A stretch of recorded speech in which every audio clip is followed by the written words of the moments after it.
Do you know what's really crazy?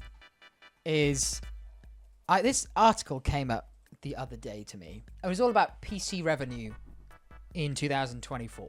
PC gaming revenue in 2024. It was up from 2023 by about 0.1%, but it was $37 billion in 2024. That's how much the PC gaming industry made. Steam specifically made about 10.8 bill with a B. And that was up about 27% from 2023, which was about 8.5 billion. What do you guys think was the best-selling game of 2024? BG3 did not come out in 2024. Baldur's Gate 3 came out in 2023. Probably a shooter.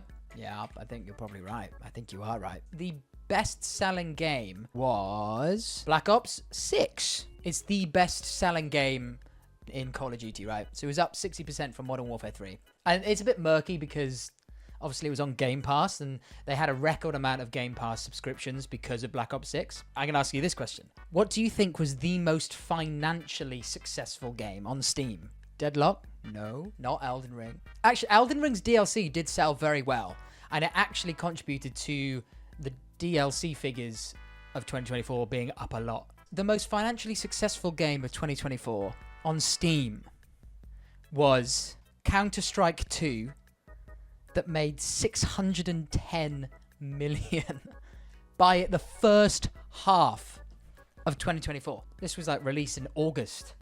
610 mil, right? Bear in mind, Counter-Strike 2 is a free game. Counter-Strike 2 is a free game. You don't have to pay to download it, don't have to pay to play it. But it made it all from microtransactions. Okay, so here's another question. I find this so fascinating because this is not the gaming world I'm plugged into.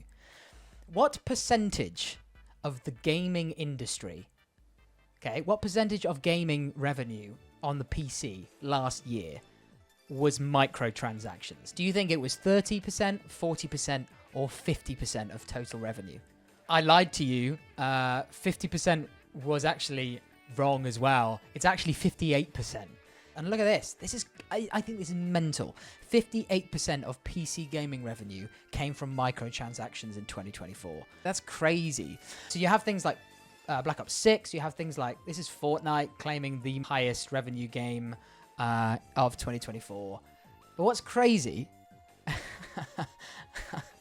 is I then started looking at mobile game revenue, which is also a world of gaming that I've never really engaged with.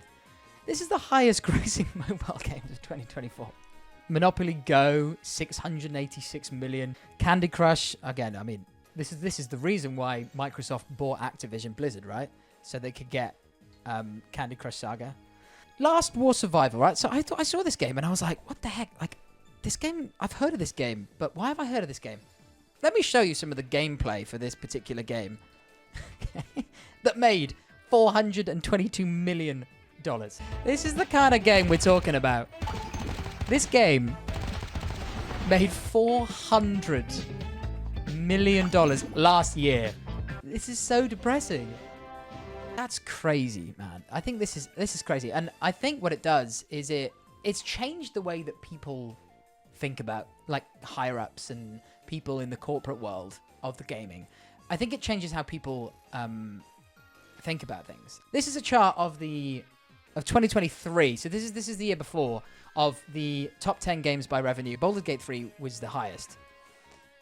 Baldur's Gate 3, one of the best games I've ever played, made 657 million. Let's just compare that. These games made more than Baldur's Gate 3? What? Starfield only made 235. Resident Evil 4 only made 160. Like, Jedi Survivor, a game that I loved, less than 100 mil. It's a problem. It is a problem, right? They should be making... these should be making more money than these do, because there's so much more effort in here than here. But it just, it's just one of those things where I think we forget that normies, just normal people, would much prefer to have a little game on their phone that they can play bits and bobs all the time, chuck in a bit of money here and there. Some people chuck in a lot of money. And it caters to them. I mean, another great example, I've said this before, is revenue from the Pokemon trading card game is over 460 mil in 6 months. And you know what's making me think? It made me think that we need a gaming version of this. Martin Scorsese compares Marvel movies to theme parks. That's not cinema. we need Kojima to come out and just be like, this isn't real gaming.